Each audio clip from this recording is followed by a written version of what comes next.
رب الأنام। সন্তান না হলে সে নারী পুরুষ জাহান্নামী হয় নাকি জান্নাতি হয়? সন্তান যদি কারোর না হয় এর সাথে জান্নাতি হওয়ার জাহান্নামী হওয়ার কোনো সম্পর্ক।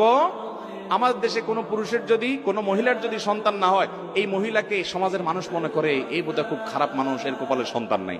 এর মতো একটা ফালতু কুসংস্কার আরেকটা আছে কিনা আল্লাহ জানে। আরে ভাই, অনেকের ছেলে মেয়ে হয় কিন্তু অমানুষ, ওর কর্মের কারণে সে জাহান্নামে যাবে। বিধায় কার ছেলে মেয়ে হয়েছে হয় নাই, এর কারণে মানুষের ভালো মানুষ হওয়া খারাপ মানুষ হওয়া জান্নাতি হওয়া জাহান্নামে নির্ভর করে ভাইরা আমার। বরং কাউকে আল্লাহ সন্তান দেন নাই, তিনি আল্লাহর প্রতি কোনো অভিযোগ করেন নাই, আল্লাহর এই ফয়সালা মেনে নিয়েছেন যে আল্লাহ হয়তো আমার এর জন্য কল্যাণ আছে, সন্তান হলে আমার আরো বরং ক্ষতি হতো, খারাপ সন্তান হতো, বিকলাঙ্গ হতো, অসুবিধা হতো, আমি হয়তো সবর করতে পারতাম না, আমি আপনার ফয়সালা মেনে নিয়েছি। কেউ যদি সবর করে তাহলে বরং সন্তান হয় নাই যে দম্পতি, তারা যে সবর করলেন, তারা যে ধৈর্য ধারণ করলেন, এর কারণে তারা বরং জান্নাতে যেতে পারেন।